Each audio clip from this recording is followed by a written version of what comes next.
Assalamualaikum. Murid-murid, hari ini kita akan belajar Datuk Harimau dan Congkak. Jom kita belajar.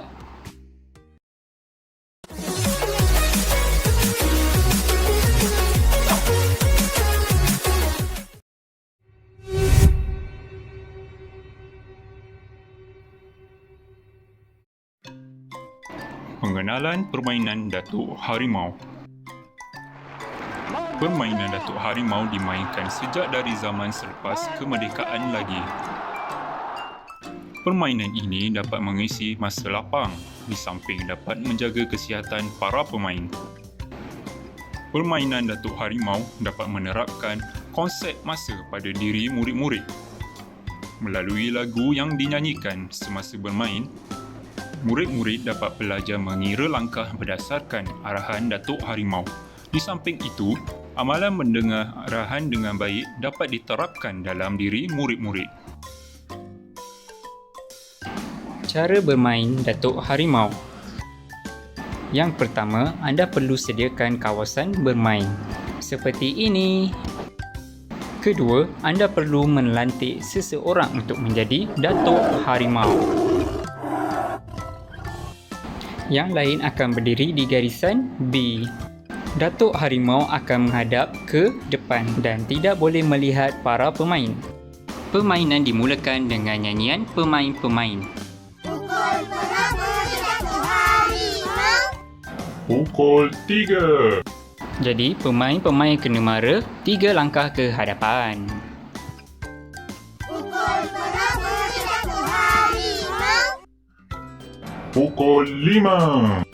Pemain-pemain kena mara 5 langkah ke hadapan. Pukul berapa Datuk Harimau? Pukul 8. Pemain-pemain kena mara 8 langkah ke hadapan. Pemain yang dapat sentuh Datuk Harimau dikira sebagai pemenang.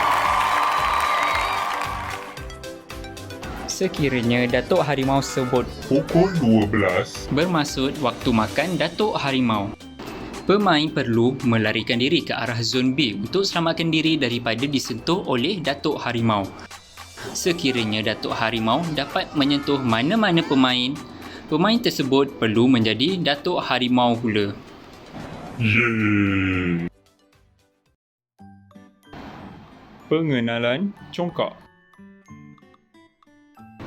Nama asal congkak berasal dari perkataan bahasa Melayu, congak, yang bermaksud pengiraan mental. Dalam permainan congkak, terdapat 2 bahan iaitu papan congkak dan buah congkak. Kebiasaannya, buah congkak menggunakan biji getah atau guli. Papan congkak berbentuk sampan dan terdapat 7 lubang sebaris yang dikenali sebagai kampung, dan di kedua-dua hujungnya terdapat lubang besar dikenali sebagai rumah. Cara bermain congkak. Dalam permainan ini, pemain akan memulakan permainan dengan serentak. Mereka akan mengambil buah congkak dan dimasukkan secara satu persatu buah congkak ke dalam setiap kampung menuju ke rumah masing-masing mengikut arah jam.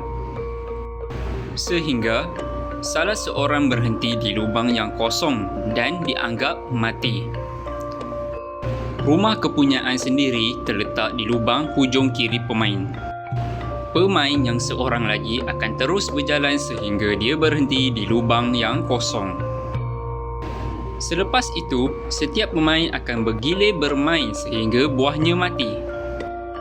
Setiap pemain akan meneruskan permainan sehingga kehabisan buah congkak dan pemain akan mengisi lubang dengan buah yang terdapat dalam lubang ibu. Pemain yang tidak cukup buah akan ditutup lubangnya dan pemain yang menang dalam giliran sebelumnya akan memulakan permainan. Permainan ini akan diulang sehingga salah seorang pemain tidak cukup buah bagi mengisi walau satu lubang sekalipun dan dianggap kalah. Berakhir sudah pembelajaran kita pada hari ini. Semoga bermanfaat. Assalamualaikum. Bye-bye.